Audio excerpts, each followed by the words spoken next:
지금 현재 전과사범 이재명 정권에 김민석이가 큰일 나게 생겼으며 총리 관조가 터졌습니다. 이에 서민이가 김민석을 경찰에 고발했으며 미국 방문 당시 김민석 충격 패싱, 지금 김민석이가 개망신을 당하고 있습니다. 총성산TV 좋아요, 구독, 알림은 큰 힘이 되겠습니다. 김민석 국무총리가 국가공공시설인 총리 관저를 더불어민주당 당원 행사 장소로 제공하는 등 공권력을 남용했다는 의혹으로 경찰에 고발됐습니다. 시민단체 서민민생대책위 서민위는 지난 27일 김민석 총리와 민주당 최현일 위원을 직권남용, 직무유기, 공직선거법 위반 등 혐의로 서울경찰청에 고발했다고 30일 밝혔습니다. 서민위에 따르면 지난 17일 김민석 총리는 서울 삼청동 국무총리 관저 내부에서 영등포구 당원 신년 인사회를 가졌으며 이 자리에는 영등포 갑 지역구 현역인 최 위원도 함께 했습니다. 서민위는 이날 김민석 총리와 최 위원이 지방선거 출마 예정자와 당원들에게 참가비를 거둬 국가공공시설을 정치활동 장소로 이용했다고 보고 있습니다. 특히 총리 관저를 특정 정당 행사 목적으로 제공한 것은 공무원의 선거 중립 의무를 위반한 공권력 남용 행위라는 게 서민위의 주장입니다. 서민위는 또한 김민석 총리가 총리 관저를 그야말로 개인 행사장으로 만든 것은 충격적인 사건이며 이 충격적인 사건이 터져 나온 이후에도 민주당은 그 어떤 논평도 하지 않고 있다고 비난의 수위를 높였습니다. 그러면서 서민위는 김민석 국무총리가 국무총리실 관저를 행사장으로 만든 장본인은 바로 이재명 정권의 청와대에 있다라며 사실상 서민위는 김민석 총리와 이재명 정권을 싸잡아 강도 높은 비판을 쏟아냈습니다. 고발장에는 김민석 총리가 특정 교회 목사를 관저로 초청해 식사를 대접하는 정황도 포함됐습니다. 서민위는 해당 목사가 설교 중 관저 초청 사실을 언급한 영상을 증거로 제시했습니다. 이에 김민석 총리 측은 당시 행사는 사전에 선거관리위원회 질의를 통해 법령 저촉 여부를 확인한 후 통상적인 절차에 따라 진행된 것이라며 종교계 등 각계 요청에 따른 간담회와 인사회 참석은 국무총리의 일상적인 업무 수행이라고 해명한 것으로 전해지고 있습니다. 그러나 문제는 이것뿐이 아닙니다. 김민석 총리는 현재 민주당 공천 로비 의혹의 핵심 인물인 김경 전 서울시의원 수사 과정에서 김민석 이름이 오르내리고 있습니다. 당초 김경 씨는 이번 의혹이 불거지기 전 오는 6월 지방선거에서 영등포 구청장 출마를 노린 것으로 알려졌습니다. 이후 영등포를 지역구로 둔 김민석 총리, 최 위원 등과의 접촉을 꾸준히 시도해 왔다고 민주당 인사들은 전했습니다. 이 과정에서 김경 씨는 김민석 총리를 차기 서울시장으로 밀자며 특정 종교 신도 3만 명을 당원으로 가입시키고 당비도 대납했다는 의혹이 작년 9월에 제기됐습니다.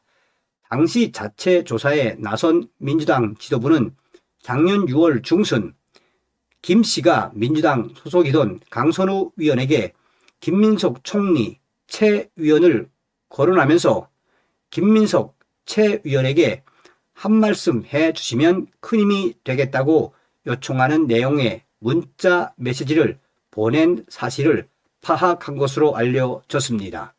자, 이뿐이겠습니까?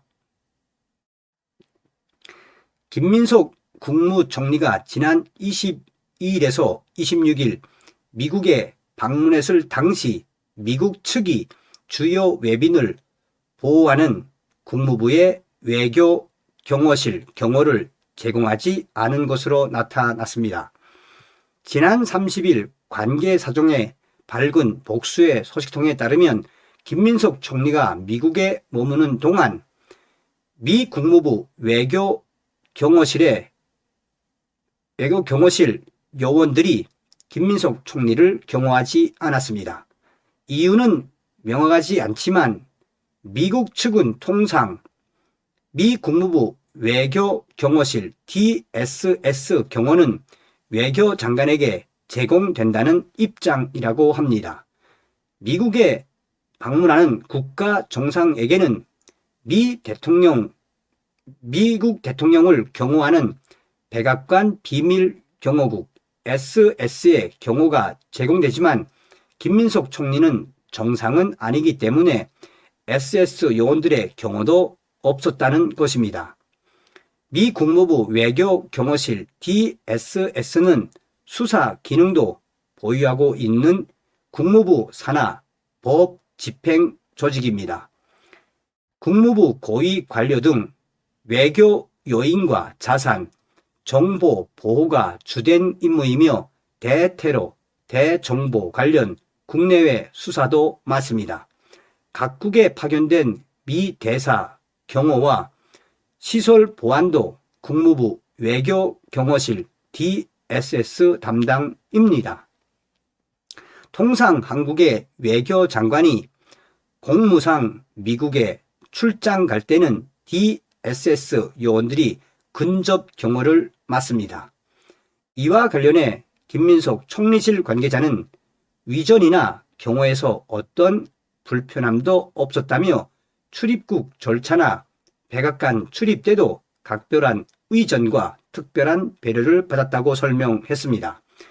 그럼에도 불구하고 미국이 외교장관에게도 제공하는 경호를 총리에게 제공하지 않은 배경이 무엇인지를 두고 여러 뒷말들이 나오고 있습니다.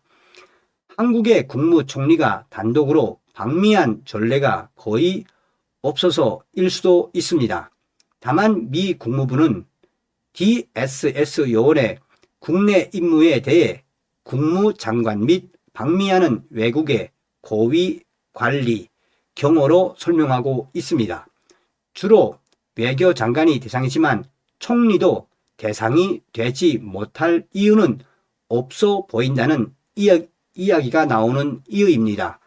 실제 트럼프 행정부 1기 때인 지난 2018년과 2019년 김영철 북한 노동당 부위원장 겸 통일전선부장이 방미했을 때는 DSS 요원들이 근접 경호를 했습니다.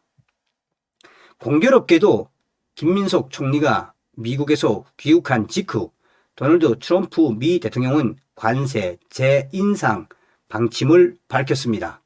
이와 관련해 미국의 월 스트리트 저널은 벤스 부통령이 지난 23일 김민석 총리와 만났을 때 쿠팡을 비롯한 미국 테크 기업에 불이익을 주지 말라고 경고했다고 월 스트리트 저널은 보도했습니다. 특히 미국 테크 기업에 대한 조치가 계속될 경우 한미 무역 합의가 흔들리고 관세 인상으로 이어질 수 있다는 메시지를 전했다는 것입니다.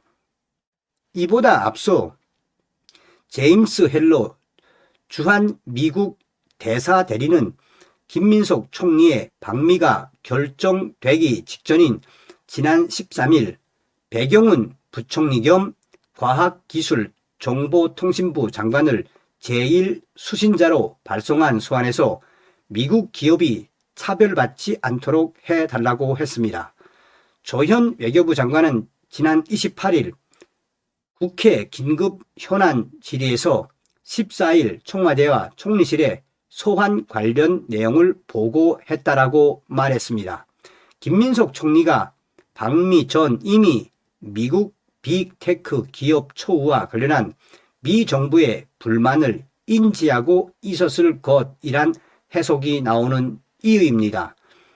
이에 대해 외교부는 이날 벤스 부통령과의 회담은 매우 우호적인 분위기에서 진행됐으며 쿠팡 문제와 관련해서도 벤스 부통령은 매우 정중한 어조로 내용을 문의했다라고 밝혔습니다.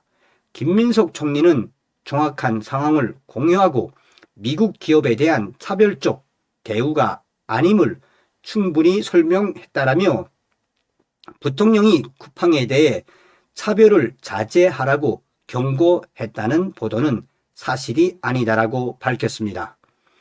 자, 지금 이 소식이 나온 지가 이제 한 이틀 정도 됐죠.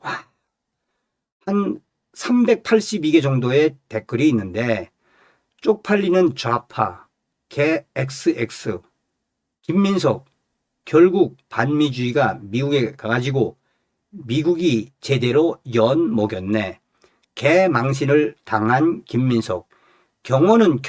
경호는커녕 반미주의자 김민석 체포를 안 한 게 어딥니까? 미국이 그냥 닥치라고 꺼져라고 외쳤네요. 김민석 이재명 정권의 총리가 반미 버리다가 미국 가서 제대로 당하고 있네요. 이건 뭐 거의 반미 테러리스트 입국시켜 준 것만 해도 감지 덕지 동맹이라 봐준 거다. 그래 다시는 미국에 가지 말아라. 뭐 대부분이 다 김민석을 까는 김민석이가 반미주의자 김민석이가 미국에다가 개망신을 당했다는 충격적인 댓글이 줄을 이루고 있습니다. 다음 시간에 뵙겠습니다. 멸공.